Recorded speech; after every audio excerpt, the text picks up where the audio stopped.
Haleluya. Selamat hari Minggu semuanya. Saya undang semuanya untuk maju ke depan. Kita akan mulaikan ibadah kita di hari Minggu ini. Sambil mengatur tempat posisi, cari posisi paling enak. Yang bisa melihat layar, melihat kami di depan. Sambil katakan Happy Sunday. Yuk langsung berdiri yuk. Kita siapkan hati kita. Oke. Sekali lagi saya undang kita semua untuk bangkit berdiri dan kita berikan sorak-sorai yang termulia bagi Tuhan. Amin. 1, 2, 3, let's go.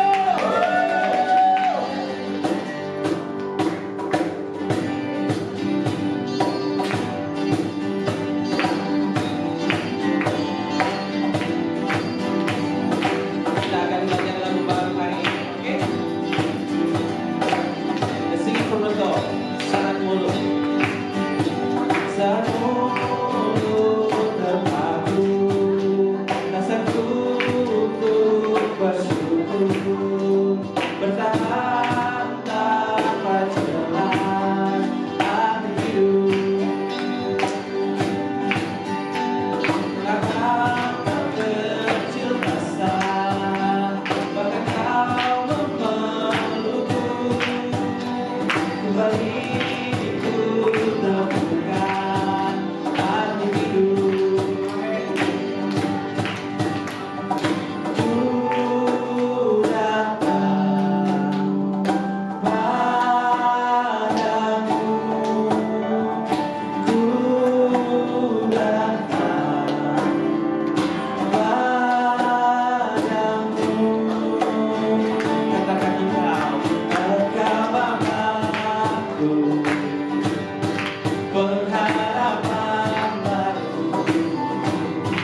alasan untuk kita memuji Tuhan, menyembah Dia, memberikan seluruh kehidupan kita kepada Dia, karena kita dapat mempercayai Yesus. Amin.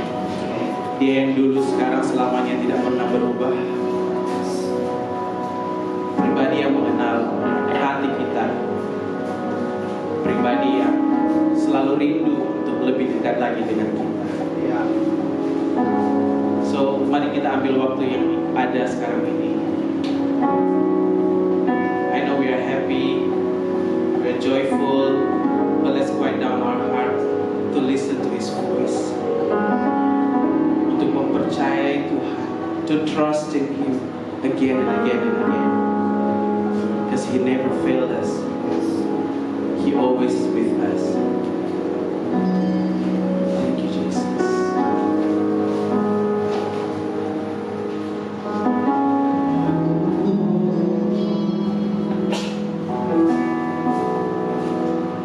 Sing Blessed Assurance. Blessed assurance, Jesus is mine. He's been my fourth man in the fire, time after time. Born of His Spirit, washed in His blood,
kanan kiri dan ngomong haleluya. It's giving time.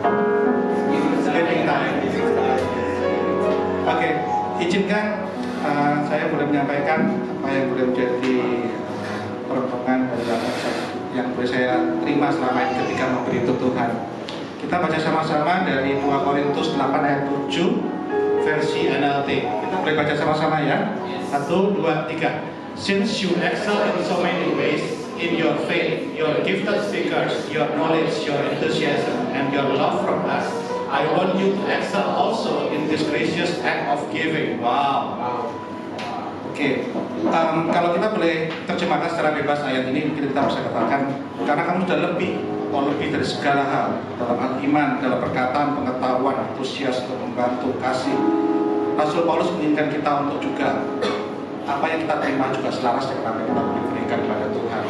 Karena kalau aku boleh sedikit sharing dari tentang persembahan ini, ada jadi semacam pergumulan pribadi ketika aku sudah memberikan banyak hal dalam hal uang juga, dan ketika sempat terpikir, Tuhan mengapa aku memberikan sesuatu tapi aku tidak mendapatkan nominal yang aku butuhkan. Kadang merasa aku juga butuh kayak firman Tuhan, kalau kamu memberikan kamu akan diberikan lagi berkali-kali lipat. Tapi dengan ayat ini aku disadarkan bahwa apa yang Tuhan berikan kepada kita gantinya bukan berupa nominal, tapi berupa apa? Kalau Pastor Dara dulu pernah menyampaikan nafas. Itu sesuatu yang tidak bisa diberikan dengan nominal sekalipun ya. Termasuk ketika kita semua ada di sini sekalian, teman-teman yang bekerja, teman-teman yang kuliah, teman-teman yang apapun kalian di sini, kalian bukanlah pribadi yang nggak punya apa-apa. Aku yakin ketika teman-teman bisa di sini, bisa naik mobil, bisa naik Grab, bisa bekerja di sini, bisa kuliah di sini, Tuhan sudah memberikan sesuatu untuk kalian. Dan ayo kita boleh berikan persembahan kepada Tuhan sesuai dengan apa yang Tuhan berikan pada kita, dan kita boleh berikan lebih. Karena aku percaya bahwa bukan nominal sekali lagi, tapi apa yang Tuhan sudah boleh percaya kepada kita, kemampuan kita, hikmat yang kita terima selama ini. So sisi, mari kita berikan persembahan bulan kita hari ini sebagai rasa syukur kita. Ada rekening bank yang ada di layar. Kalau ingin memberikan secara cashless, ada persembahan. Dan juga kalau ingin mempersembahkan dalam bahasa Indonesia, dalam rekening Indonesia, ada sebelah kanan dalam bahasa Indonesia. Dan juga kalau perlu cash, ada amplop di bangku masing-masing, bisa dipersiapkan. Saya beri waktu sebentar, nanti kita doa sama-sama sambil mengangkat amplop dan HP kita masing-masing.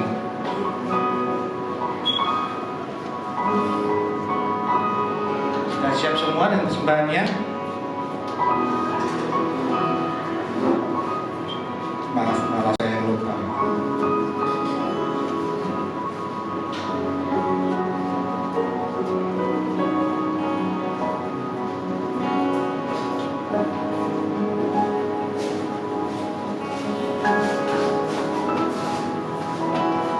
Oke, mari kita boleh angkat HP dan upload persembahan yang kita siapkan pada Tuhan pada sore hari ini. Tuhan Yesus,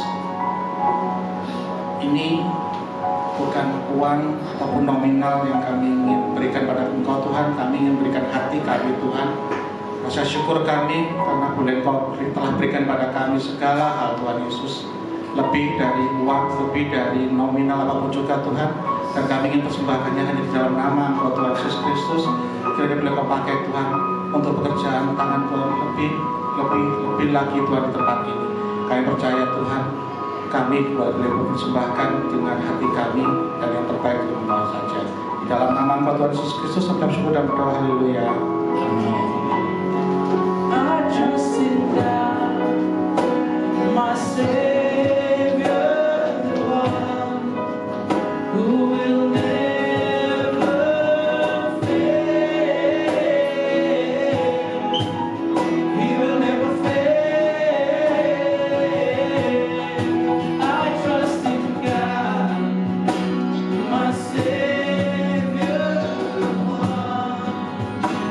Will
pengumuman dulu. Music. Oke, yang pertama kita ada home sale. So home sale kita tempat ini ada 3. Yang pertama itu home sale family. Mana suaranya home sale family? Nah, terus kita ada home sale Solace untuk working adults. Mana Solace? Dan yang ketiga adalah home sale Audacia untuk student.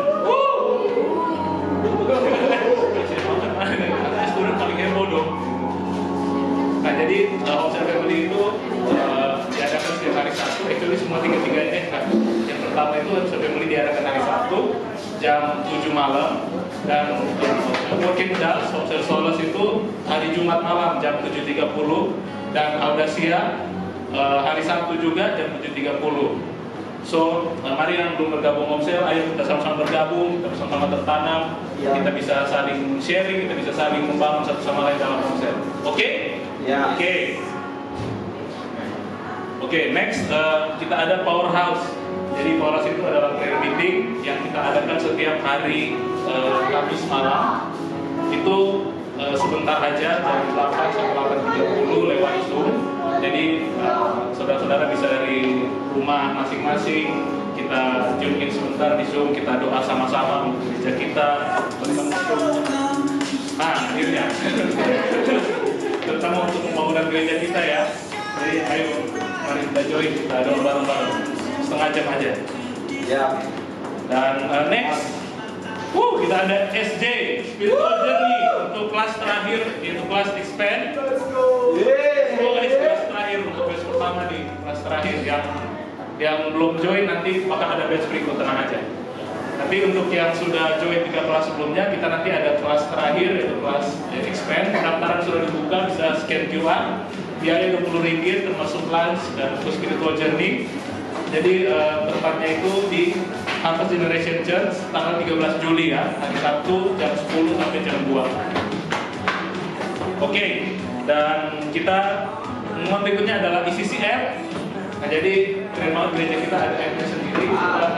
Ayo yang belum download bisa download, nanti di dalam app ini semua pengumuman itu ada di situ. Terus banyak juga lah fitur di situ, ada Alkitab dan ada macam-macam lah di situ. Kalau mau registrasi untuk event-event ICC juga bisa melalui app ini. So, ayo download, katakan di sebelah kiri kanan, ayo download.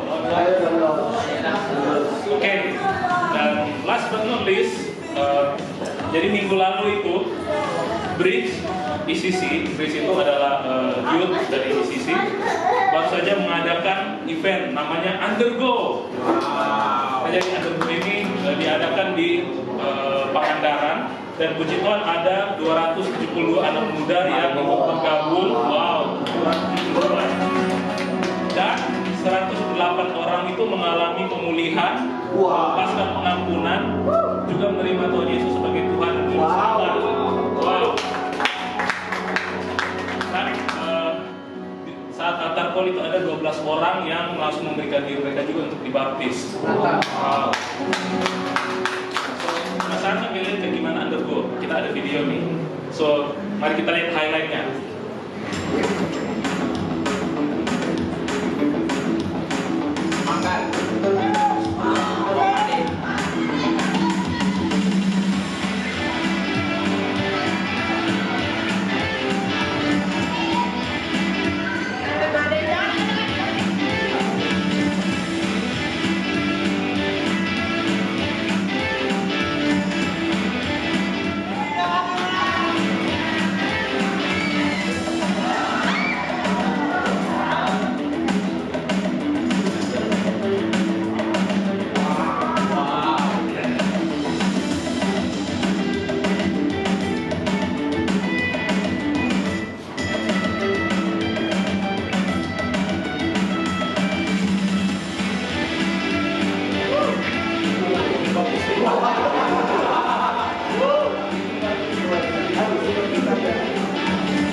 ICC.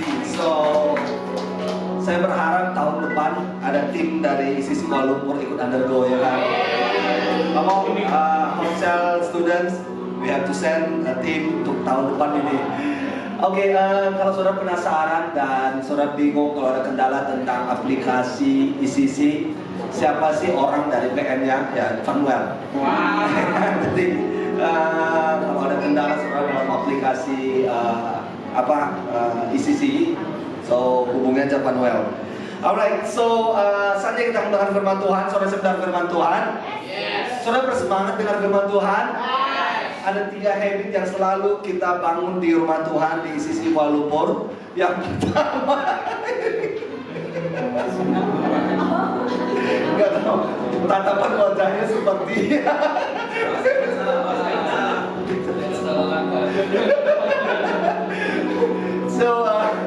so teman-teman, yang pertama, honor the present.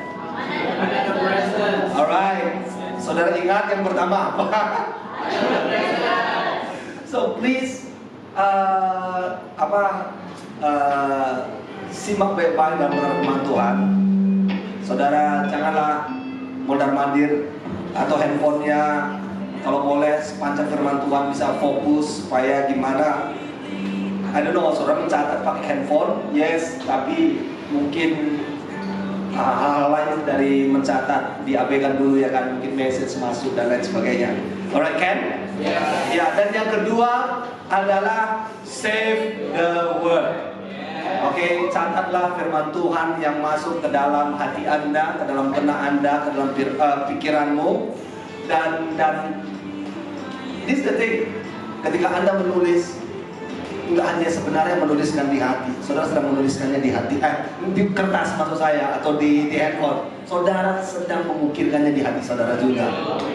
So oleh karena itu, catatlah khotbah hari ini, dan itu pasti akan replay kembali di momen akan datang dalam kehidupan kita. Dan yang terakhir, yang ketiga adalah be excited.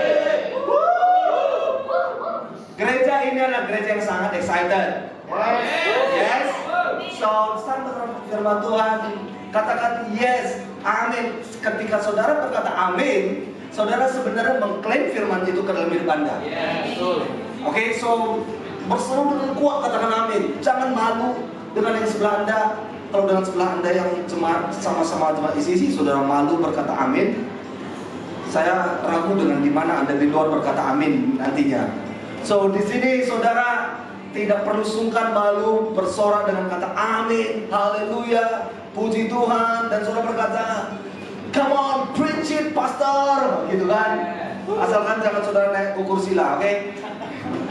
So hari ini yang akan menyampaikan firman Tuhan adalah Pastor Mario. So Pastor Mario adalah lead pastor dari ICC Bandung. Ya. Dan dia banyak menghandle family, dan dari awalnya seluruh family itu beliau sudah mengkonseling pasangan demi pasangan, dan banyak cerita saya dengar sangat unik dan gak masuk akal bisa tetap stay. But it was really amazing bagaimana beliau itu mengkonseling, membimbing orang yang mau menikah nggak jadi tetap di dalam satu homesel. Itu luar biasa. Udah tunangan, udah daftar mau menikah, nggak jadi, tetap di satu homesel. Itu saya juga bingung betapa membayangkannya. Tetapi itulah salah satu pasangan yang beliau bimbing. So dan Pastor Mario seorang musisi, anak band loh, anak band. Hari Minggu dia khotbah, mungkin malam Minggu dia main di pub. Can you imagine, di saat malam Minggu dia main musik di pub, hari Minggunya dia khotbah di mimbar. Saya akan berpanjang lagi untuk lebih lengkap. Nanti saudara ingin tahu tentang beliau sehabis ibadah, ceritalah dengan dia. Dia suka pasti meladeni saudara ngobrol. Saat ini saya akan menyambut Pastor Mario, dan kita sambut semua dengan tepuk tangan sorangan yang meriah. Come on, Pastor Mario. Wow. Thank you, Pastor Noah. Wow, haleluya. Happy Sunday semua. Wow, ICC, apa kabar semua? semuanya? Baik. Wah, luar biasa. Saya senang sekali melihat saudara semua bertumbuh. Kamu main aja nggak apa-apa. Oke, yang lain duduk mau main musik.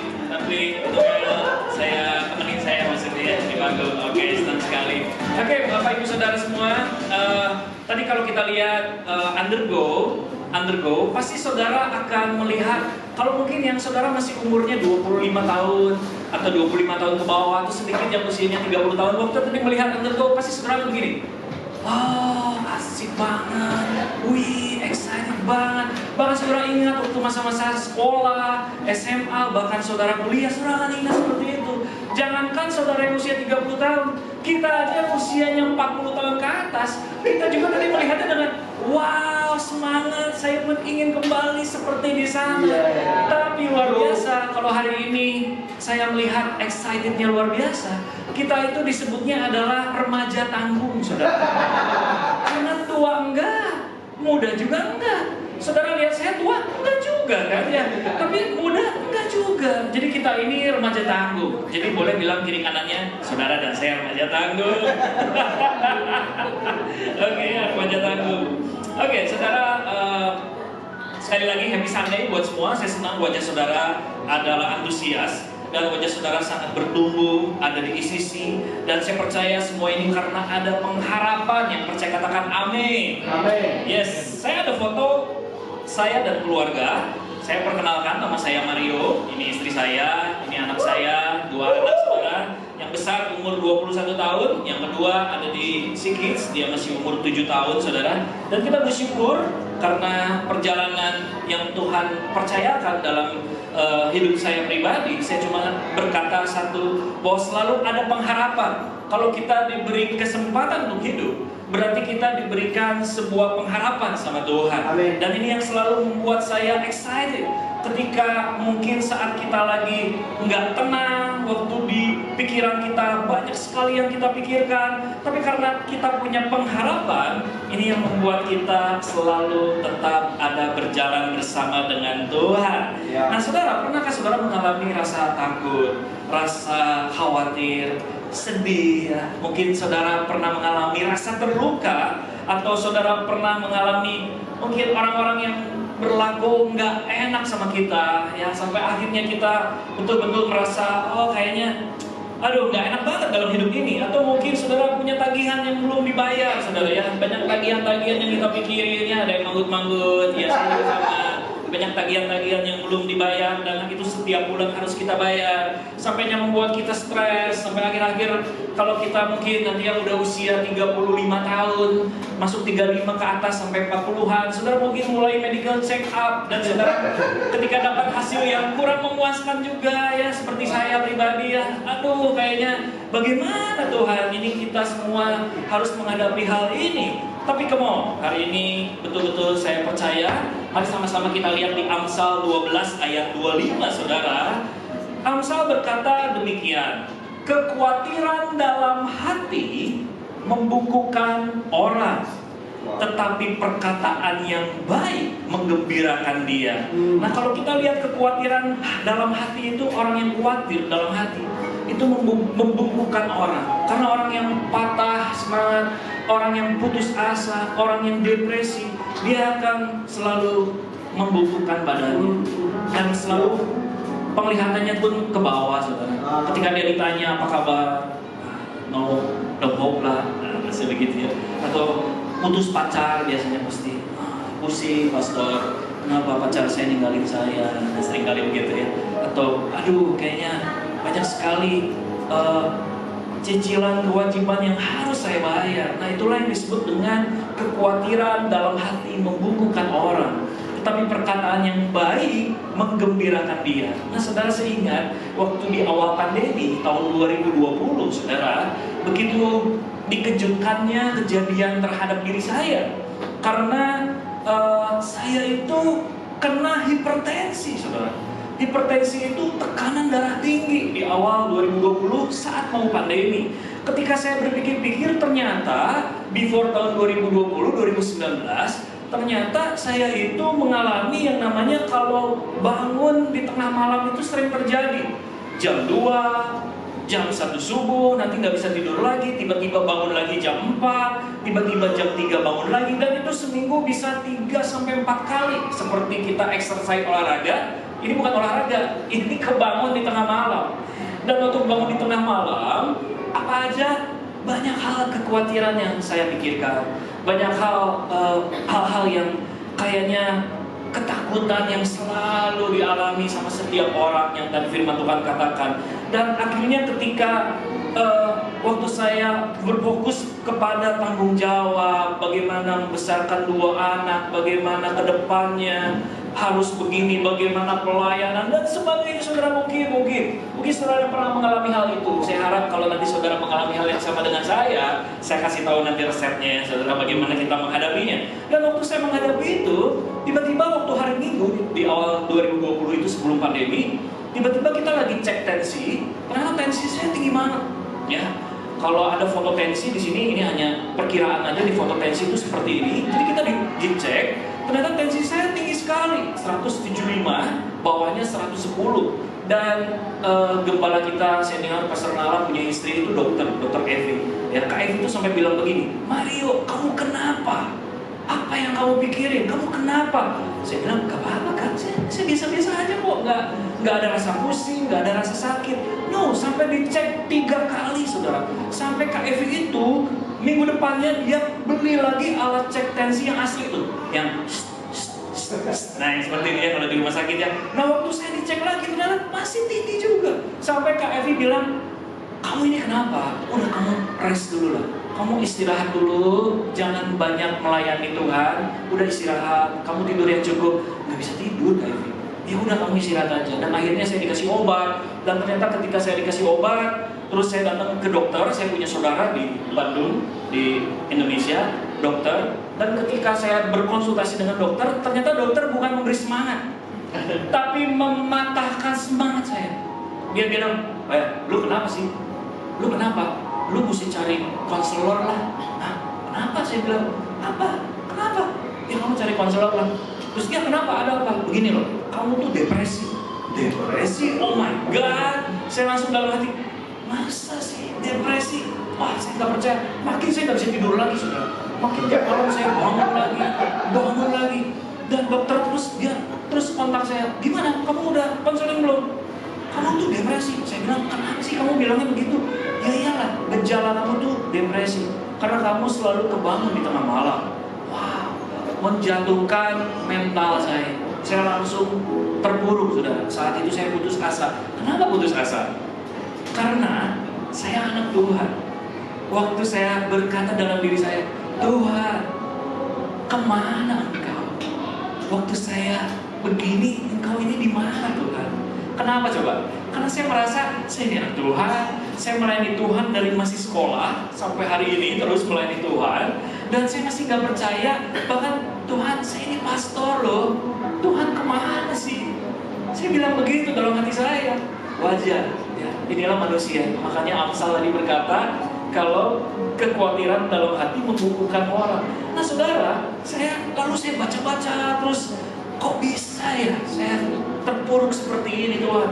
Lalu ketika saya belajar untuk membaca ke dokter, ke rumah sakit, mereka cerita, ternyata saudara, ketua perhimpunan dokter spesialis kedokteran jiwa Indonesia, yaitu Dr. Eka Fiora, spesialis kejiwaan, saudara, mengatakan tahun 2023 di Indonesia itu terdapat sekitar 15,6 juta penduduk yang mengalami depresi. Saya langsung gini, oh berarti gua ya.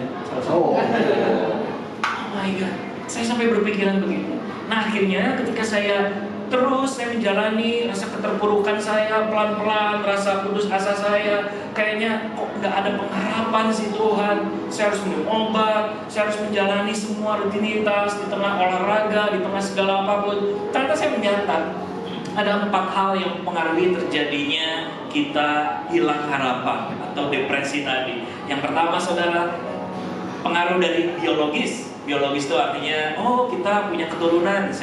Orang tua saya pun punya tekanan darah tinggi, ya. Orang tua saya punya sakit diabetes. Jadi, oh dia biologis ya. Oke, jadi kadang-kadang sakit penyakit itu memang timbul dari biologis, saudara. Lalu yang kedua, kadang hilang harapan itu terjadi karena secara emosional. Nah, ini yang sering terjadi sama setiap kita, emosional, saudara. Yaitu emosional itu antara hubungan rumah tangga, pernikahan, saudara-saudara yang putus pacar, saudara-saudara yang menjalin pacaran, saudara, kerabat dekat, yang akhirnya seringkali kita marahan di sana. Itu yang seringkali membuat kita menjadi putus asa. Lalu yang ketiga adalah situasional, artinya keadaan.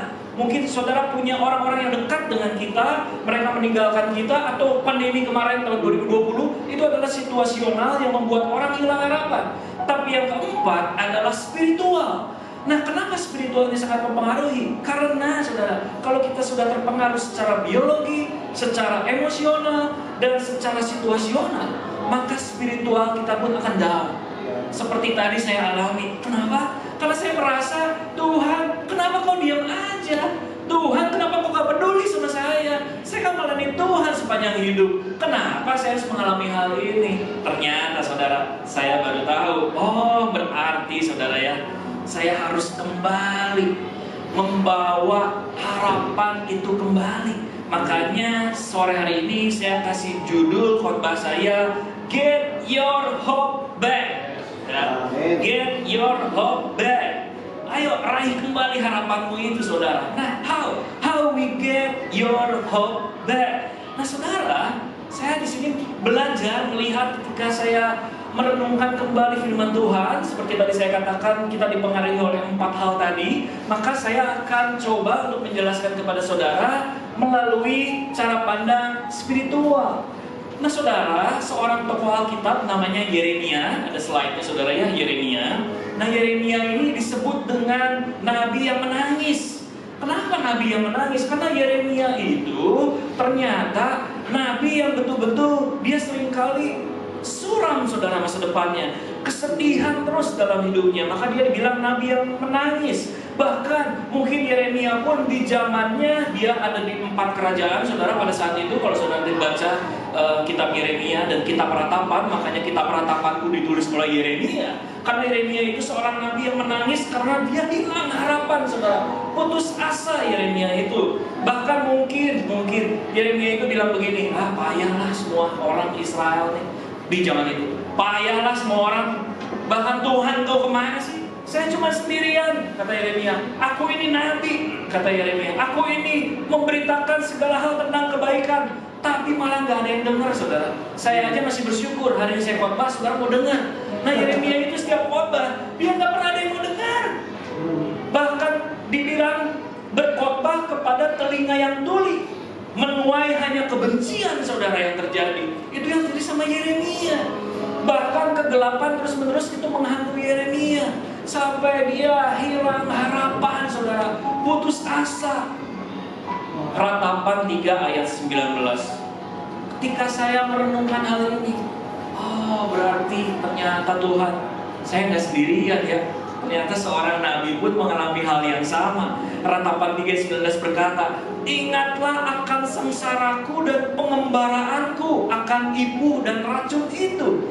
Jiwaku selalu teringat akan hal itu dan tertekan dalam diriku. Wah, saya membayangkan Yeremia itu dia memikirkan setiap kemalangan bagaikan makan racun yang pahit, katanya. Terus-menerus dia pikirkan sampai batinku tertekan.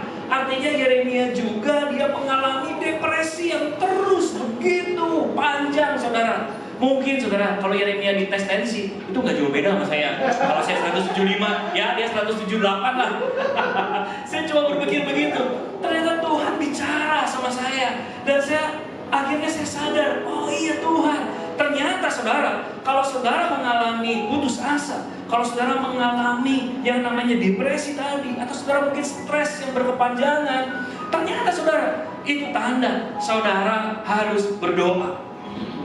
Kalau kita stres, kalau kita depresi, itu tanda saudara harus berdoa. Sinyal, saudara. Yeremia pun sama. Waktu dia putus asa, sinyalnya dia harus berdoa sama Tuhan. Seperti kita naik mobil. Kalau mobil kita ada sinyal merah, berarti harus ke bengkel, saudara. Nah, sama. Kalau sinyal kita ada putus asa, hilang harapan, maka saudara harus berdoa. Boleh sama-sama katakan berdoa. Oke, jadi how we get your hope back? Yang pertama saudara, remembering His mercy. Boleh sama-sama bilang remembering His mercy. Mari kita mengingat segala belas kasihan Tuhan, kemurahan Tuhan. Ratapan 3 ayat 21, Yeremia tadi dia lagi depresi, mungkin berkepanjangan, tapi waktu dia merenungkan, dia percaya dia harus berdoa. Makanya Ratapan 3 ayat 21 berkata, tetapi hal-hal inilah yang kuperhatikan, oleh sebab itu aku akan berharap. Tak berkesudahan kasih setia Tuhan, tak habis-habisnya rahmat-Nya, selalu baru tiap pagi, besar kesetiaan-Mu. Yang percaya katakan amin. Saudara, kalau dengar ayat ini pasti saudara senang, apalagi yang pacaran ya. Oh, yang lagi pacaran tuh pasti dikasih ayat ini. Tak berkesudahan kasih setia Tuhan, sama seperti aku mencintai-Mu. Tak berkesudahan, oh senang banget. Selalu baru setiap pagi, besar kesetiaan-Mu. Biasanya orang-orang pacaran suka dengan ayat ini, tapi saudara nggak tahu di belakang ayat ini itu sebetulnya depresi Yeremia. Sampai akhirnya ada ayat ini. Dia mencatat itu saudara. Artinya meskipun begitu, kata Yeremia, harapanku bangkit kembali. Waktu dia mengingat kasih Tuhan kekal abadi, rahmatnya nggak pernah habis, saudara, selalu baru setiap hari. Inilah Tuhan kita, saudara. Kalau kita ingat kebaikannya, dia nggak pernah habis. Saudara tahu arti rahmat? Tadi sudah dikatakan rahmatnya, saudara, begitu besar, tak habis-habis rahmatnya. Saudara, arti rahmat itu diulang kembali oleh Rasul Paulus di jemaat Efesus. Makanya di Efesus 2 ayat 4 itu dikatakan, tetapi Allah yang kaya dengan rahmat, oleh karena kasih-Nya yang besar, yang dilimpahkannya kepada kita, telah menghidupkan kita bersama-sama dengan Kristus. Sekalipun kita telah mati oleh kesalahan-kesalahan kita, oleh kasih karunia kamu diselamatkan. Harusnya kita pantas dihukum, saudara. Tapi Allah itu dia kaya akan belas kasihan, kaya akan rahmatnya, saudara. Kemurahannya begitu kaya, sehingga kita diselamatkan oleh karena rahmatnya, saudara. Kaya rahmatnya artinya kemurahan, belas kasihannya terus menerus, saudara. Kemurahan, belas kasihannya terus menerus yang dilimpahkan kepada kita. Yeremia mengingat waktu dia tadi putus harapan, dia mengingat kasih Tuhan yang tak habis-habisnya. Dia mengingat Adam dan Hawa waktu dia jatuh dalam dosa. Ternyata dia tidak mati secara fisik, tapi dia memang hubungannya terputus. Tapi karena kasih dan rahmat yang begitu besar, belas kasihan akan kemurahan Tuhan buat Adam dan Hawa, maka Allah membuatkan baju hangat dari binatang yang dikorbankan untuk dipakaikan kepada Adam dan Hawa. Yeremia mengingat itu, saudara. Bagaimana Tuhan bekerja melalui setiap sebelum habis Adam dan Hawa sampai terus. Dia merenungkan betapa baiknya Tuhan sepanjang hidupnya. Dan kembali ke ratapan, saudara. Waktu Yeremia mengingat memulai kemurahannya setiap pagi, maka saya percaya, saudara, kasih karunia-Nya Tuhan itu selalu dimulai di pagi hari. Bahkan kebaikannya dimulai di pagi hari. Kalau hari ini ada kebaikan Tuhan, saudara besok pagi saudara akan lihat kebaikan Tuhan lagi. Kalau hari ini saudara lihat kemurahannya Tuhan, maka besok pagi saudara akan lihat kemurahan Tuhan kembali, saudara. Kasih setianya gak pernah berakhir. Dia sungguh baik karena dia sangat sayang terhadap kita, saudara. Ya, walaupun kita terluka, walaupun kita hilang harapan, bahkan stres seperti yang saya alami, tapi waktu saya mengingat kemurahan Tuhan, maka saya bisa menghadapi dan saya bisa mengembalikan kembali, saya bisa meraih harapan saya kepada Tuhan karena saya mengingat kebaikan Tuhan. Ini ada contoh anak saya yang pertama, saudara, namanya Marvin. Ini anak saya, saudara bayangkan, waktu dia usia 3 tahun, dia itu kena bronkitis. Waktu kena bronkitis, sama dokter disuruh minum obat puyer ya. No, you know puyer ya? Puyer itu yang bubuk-bubuk kecil warna orange, saudara. Selama 3 months, 3 bulan, dia harus minum itu. Dan kasihan, dia batuk terus 3 bulan. Saya aja sampai begini, aduh Tuhan, yang bronkitis saya aja lah, jangan anak saya. Kalau saudara yang punya anak akan merasakan sebagai orang tua akan berkata demikian. Ya, saya bilang begitu, Tuhan yang bronkitis saya aja lah, jangan dia. Oke, dilewati saudara 3 bulan, puji Tuhan, akhirnya sembuh. Anak saya Marvin di usia 3 tahun pada saat itu masih kecil, udah sakit bronkitis. Kemudian saudara masuk umur 7-8 tahun lah, 8 tahun ya, 8 tahun dia kelas 2 SD. Waktu dia mulai olahraga, senang main futsal, tiba-tiba dia ke pinggir. Terus saya bilang, kenapa? Kok kamu ke pinggir? Engap. Engap tahu ya? Bahasa Inggrisnya apa engap? Engap. Ya, oke. Jadi pokoknya gak enak tuh napasnya.